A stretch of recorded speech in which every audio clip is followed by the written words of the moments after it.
Assalamualaikum warahmatullahi wabarakatuh. Nama saya Dea Nurul Latifah, 1908-10-2012 dari jurusan Pendidikan Bahasa Arab kelas 4B. Pada pertemuan kali ini saya akan membahas tentang keterampilan berbicara. Keterampilan berbicara adalah salah satu keterampilan berbahasa sebagai kemampuan mengucapkan bunyi-bunyi, artikulasi atau kata-kata untuk mengekspresikan, menyatakan serta mengungkapkan pendapat atau pikiran dan perasaan kepada seseorang atau kelompok secara lisan, baik secara berhadapan ataupun dengan jarak jauh. Berbicara sebagai salah satu aspek keterampilan berbahasa memiliki keterkaitan erat dengan aspek keterampilan berbahasa lainnya, yaitu antara berbicara dengan menyimak, berbicara dengan menulis, dan berbicara dengan membaca. Yang pertama ada hakikat. Maharo al-kalam adalah praktik atau berlatih berbicara yang dapat dipahami dari ungkapan ini dalam konteks pembelajaran bahasa Arab adalah bahwa seyogyanya guru memberikan banyak kesempatan kepada siswa untuk berlatih dan mempraktikkan kegiatan berbicara, bukan mendengarkan apa yang dibicarakan orang lain. Yang selanjutnya ada tujuan. Tujuan yang pertama dari mubtada. Tujuan pembelajaran maharo al-kalam untuk pemula adalah yang pertama mengucapkan bunyi huruf sesuai dengan makhrajnya.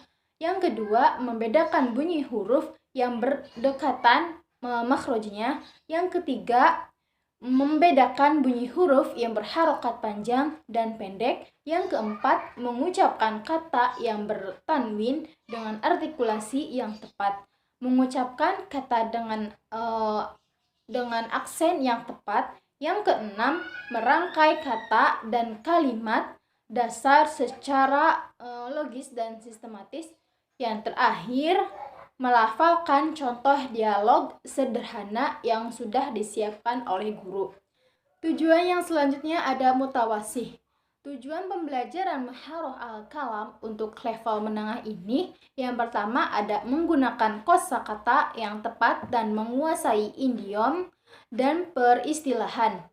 Yang kedua, menggunakan ungkapan yang tepat untuk menyampaikan gagasan sesuai situasi dan kondisi. Yang ketiga, melakukan percakapan sederhana dengan bahasa yang baik dan benar. Yang keempat, melakukan percakapan lewat telepon. Yang kelima, menyampaikan permintaan dengan bahasa sasaran. Yang keenam, meminta penjelasan atau menjelaskan tentang berbagai tempat, waktu, dan tokoh. Yang ketujuh, memberikan pengarahan kepada orang lain. Yang kedelapan, menyampaikan pengalaman pribadi dengan cara yang menarik perhatian pendengar. Yang kesembilan, menyampaikan pengumuman. Yang kesepuluh, menyampaikan cerita sederhana dengan benar. Dan yang terakhir, memberikan respon secara tepat terhadap berbagai ungkapan atau pertanyaan yang disampaikan kepadanya dan mendeskripsikan tempat, benda, dan kegiatannya. Tujuan yang ketiga ada mutaqaddim. Tujuan pembelajaran maharo al-kalam untuk level atas yang pertama ada melakukan wawancara atau interview. Yang kedua menyampaikan laporan dari suatu kegiatan. Yang ketiga memberikan komentar pada suatu berita atau peristiwa yang disaksikannya. Yang keempat, menyampaikan ceramah dengan baik dan benar. Yang kelima, melakukan diskusi pada tema tertentu sesuai dengan tingkat pengetahuannya. Yang keenam, melakukan debat pada tema-tema kontroversial sesuai dengan tingkat pengetahuannya. Yang ketujuh, memenuhi kebutuhannya yang bisa disampaikan secara lisan. Yang kedelapan, menyampaikan pesan secara runut. menyampaikan pesan secara urut dan fokus pada tema pembicaraan. Yang kesembilan, menyampaikan gagasan dengan pola kalimat yang sesuai dengan tata bahasa. Yang kesepuluh, mengekspresikan gagasan dengan memperhatikan budaya Arab. Yang ke-11, menyampaikan gagasan dengan lancar tanpa terputus-putus. Yang ke-12, mampu menarik perhatian pendengar dengan gaya bahasa yang disampaikannya. Dan yang terakhir, mampu mengatur irama bicara, menyesuaikan mimik dan gestur tubuh dengan kalimat yang disampaikan.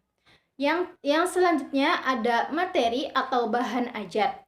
Pada fase-fase awal atau fase prakomunikatif, latihan berbicara mirip dengan latihan menyimak. Dalam latihan menyimak ada tahap mendengarkan dan menirukan. Latihan mendengarkan dan menirukan ini merupakan gabungan antara latihan dasar dengan kemahiran menyimak dan kemahiran berbicara. Hanya saja kalau dalam pembicaraan istima yang menjadi fokus adalah kemampuan memahami yang didengarkan. Maka pada pembelajaran kalam yang menjadi fokusnya adalah kemampuan mengucapkannya. Selanjutnya, untuk mengajarkan maharat al-kalam secara efektif, perlu dilakukan analisis dan pertimbangan yang matang dalam memilih pendekatan dan metode pembelajarannya. Materinya menyebutkan kosakata sambil menunjukkan apa yang disebutkan. Yang keempat, pembahasan yang selanjutnya ada media. Medianya itu rangkaian peragaan gerakan, keaktifan siswa dalam permainan bahasa, disket atau CD. Pembahasan yang selanjutnya ada teknik pembelajaran keterampilan berbicara. Yang pertama ada teknik langsung atau uslub mubashir. Yang kedua ada gerakan atau peragaan kegiatan berantai. Yang keempat, evaluasi pembelajaran keterampilan berbicara bahasa Arab. Dalam konteks pembelajaran bahasa Arab, Yunus mengatakan bahwa tes kemampuan berbicara dapat diarahkan pada yang pertama ada tes fonetik, yang kedua tes kosakata, yang ketiga tes struktur kalimat dan tata bahasa, serta tes berbicara spontan. Mungkin cukup sekian penjelasan dari saya, kurang lebihnya mohon maaf. Wassalamualaikum warahmatullahi wabarakatuh.